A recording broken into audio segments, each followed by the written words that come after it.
बिस्मिल्लाहिर्रहमानिर्रहीम। अस्सलाम वालेकुम नाज़रीन, मैं अहमद फवाद हूँ और आप मेरा यूट्यूब चैनल देख रहे हैं। नाज़रीन, दो बड़े इंपॉर्टेंट इश्यूज़ हैं जिनके हवाले से कुछ एक्सक्लूसिव तफसीलात हैं वो मैं आपके साथ शेयर करूँगा।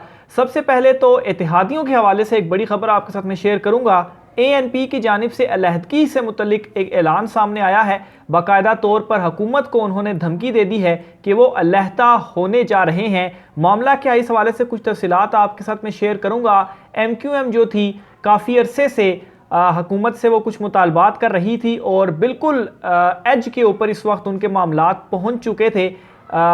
MQM भी हुकूमत जो है उसको छोड़ने के लिए बिल्कुल तैयार बैठी थी, लेकिन बड़ा एक इम्पॉर्टेंट डिसीजन सामने आया है। ये डिसीजन क्या है और MQM की हद तक मामलात को रोका गया है। बहरहाल ANP जो है वो इस वक्त स्टिल तैयार बैठी है। ये दोनों इशूज़ हैं, कुछ एक्सक्लूसिव डिटेल्स में आपके सामने रखूँगा। और दूसरे नंबर पर नाज़रीन, नवाज शरीफ साहब जो हैं उनकी जानिब से बड़े अरसे बाद एक लंबी गुफ्तगू जो है वो की गई है और एक पैगाम पहुंचाया है नवाज शरीफ साहब की जानिब से। और वो पैगाम उन्होंने ये पहुंचाया है कि जो उनके साथ डील वाला मामला है उस डील के ऊपर जल्दी जल्दी इम्प्लीमेंटेशन किया जाए और जल्दी जल्दी उनकी जो वापसी है वो मुमकिन बनाई जाए। क्या मिन्नत तरला उनकी जानिब से किया गया, इस हवाले से भी कुछ डिटेल आज के व्लॉग में आपके सामने रखूंगा। सबसे पहले तो नाज़रीन एक बड़ी ब्रेकिंग न्यूज़ है, एक खबर है, वो मैं आपके साथ शेयर करता चलूँ। गवर्नर सिंध जो हैं उनको तैनात कर दिया गया है और काफ़ी अरसे बाद गवर्नर सिंध की तैनाती हुई है। और कामरान टिसोरी जो हैं, जो कि MQM से उनका ताल्लुक़ है, इन्हें गवर्नर सिंध के तौर पर जो है वो इनकी मंजूरी दी गई है, बल्कि उनको जो तैनात है वो कर दिया गया है।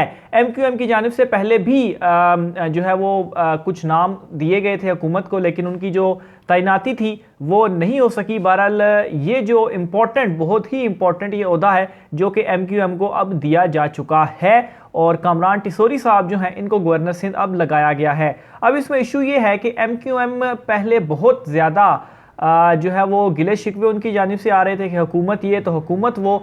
बैक एंड पे जो चीज़ें चल रही थी वो यही थी कि MQM आलमोस्ट इस हद तक पहुंच गई थी, उनके अंदर से भी आवाज़ें उठना शुरू हो चुकी थी कि हुकूमत के साथ उनको अब नहीं चलना चाहिए और हुकूमत को उनको छोड़ना चाहिए। बहरहाल ये एक इम्पॉर्टेंट फ़ैसला हुकूमत की जानिब से किया गया है और MQM को रोकने का एक, आप यूँ कह लें कि उनको रोकने के लिए एक जो हरबा है वो हुकूमत की जानिब से अपनाया गया है। लेकिन नाज़रीन ये हुकूमत इस कदर फंसी हुई है क्योंकि 13 इत्तेहादी जमातें हैं, तो MQM को तो इन्होंने ये एक तैनाती करके रोक लिया है, लेकिन दूसरी साइड पर ANP जो है अब उनकी जानिब से भी जो है वो चीज़ें सर उठाने लग पड़ी हैं।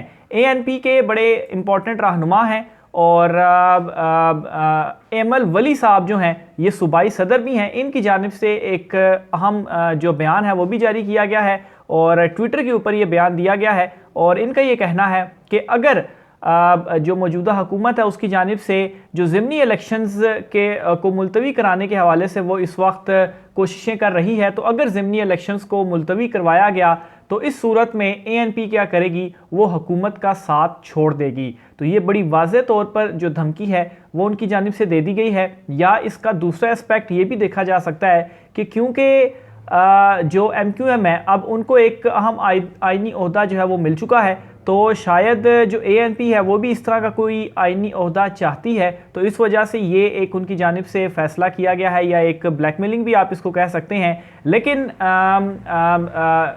इस वक्त हुकूमत के लिए एक बड़ी मुसीबत दोबारा से पड़ चुकी है। ANP की जानिब से वाज़े तौर पर यह पैगाम दिया गया है कि अगर इंतखाबात मुलतवी करवाए जाते हैं तो वो उनका साथ छोड़ देगी और ऐसी सूरत में 2 वोटों के ऊपर चूँकि हुकूमत खड़ी हुई है तो कोई भी एक जमात इनसे अगर अलहदा होती है तो इस सूरत में क्या होता है कि एतमाद का वोट सदर साहब इनको लेने के लिए कहते हैं तो वो इनसे पूरा नहीं हो पाएगा और ये जो हुकूमत है वो खुद ब खुद गिर जाएगी। तो बहरहाल ये 2 इम्पॉर्टेंट इश्यूज़ थे जिनके हवाले से हुकूमत को जो है वो इस वक्त सामना है। और दूसरी साइड पर इमरान खान साहब जो हैं वो भी लॉन्ग मार्च के हवाले से उन्होंने भी इनको नचाया हुआ है। तकरीबन कोई हफ्ता 10 दिन हो गए हैं, राना सनाउल्लाह जो है वो तैयारियां कर रहे हैं, यहाँ तक कि इस्लामाबाद को कंटेनर सिटी दोबारा से बना दिया गया है और कोई 1000 के करीब इस वक्त फिगर सामने आ रही है कि कंटेनर्स इस्लामाबाद के जो मुख्तलिफ एंट्री पॉइंट्स हैं वहाँ पर रखे गए हैं। इसके अलावा बड़े बड़े पत्थर जो हैं वो भी ट्रकों के ऊपर मंगवाए गए हैं, क्योंकि इस कदर ये इमरान खान साहब के लॉन्ग मार्च से ये हुकूमत डरी हुई है कि किसी भी सूरत में वो इस लॉन्ग मार्च को रोकना चाहती है, क्योंकि उनको मालूम है इमरान खान साहब का अगर लॉन्ग मार्च कामयाब होता है तो इनको हुकूमत छोड़ना ही पड़ेगी। लेकिन इमरान खान साहब ने क्या किया, साथ ही जो जलसों का शेड्यूल था उसका दोबारा उन्होंने अनाउंसमेंट कर दी, और जो ज़िमनी इलेक्शन 16 अक्टूबर को होने जा रहे हैं इनमें मुख्तलिफ हलकों में इमरान खान साहब, बल्कि सारी हलकों में तकरीबन इमरान खान साहब जलसे करने जा रहे हैं। 9 नशिस्तों पर ये ज़िमनी इलेक्शन होगा।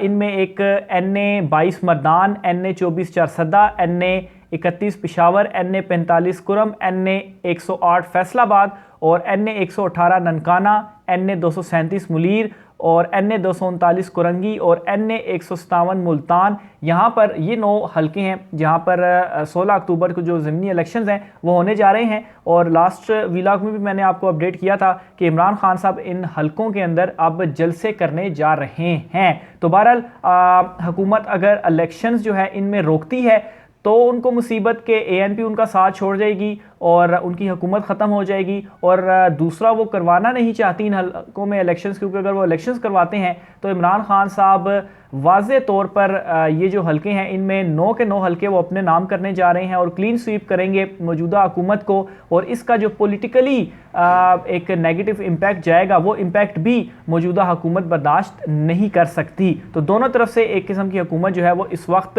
फंस चुकी है। आखिर में नाज़रीन, नवाज शरीफ की जानिब से बड़े अरसे बाद लंदन में बैठकर एक जो तकरीर है या एक जो बयान है या वीडियो उन्होंने एक रिकॉर्ड करवाई, और इस वीडियो के हवाले से पहले तो 2 फैक्ट्स जो है वो मैं आपके सामने रखना चाहता हूँ। एक तो ये वीडियो 24 घंटे पहले रिकॉर्ड करवाई गई और 24 घंटे इस वजह से लिए गए कि इस वीडियो को काट छांट करनी थी, और एक इतना अरसा हो गया नवाज शरीफ साहब को, लेकिन अभी तक वो लाइव जो एक उनका बयान या तकरीर है वो अभी नहीं कर सकते, या यहाँ तक भी आप कह सकते हैं कि एक बयान को उन्हें देने के लिए 24 घंटे लगते हैं कि उसमें वो कांट छांट जो है वो करें, उसमें अपनी मर्ज़ी का पार्ट जो है वो रखें और फिर उसके बाद उससे वो मीडिया के ऊपर रिलीज़ कर दें। तो ये तो इनकी हालत है। फिर इसके अलावा ये जो एक तकरीर नवाज शरीफ साहब की जानिब से की गई, इसमें अपनी जो मर्ज़ी के जो सहाफ़ी थे वो भी उनकी जानिब से बुलाए गए, और जो वहाँ पर क्वेश्चनिंग हुई कोई भी ऐसा सवाल नहीं पूछा गया या ऐसा टफ सवाल नहीं पूछा गया,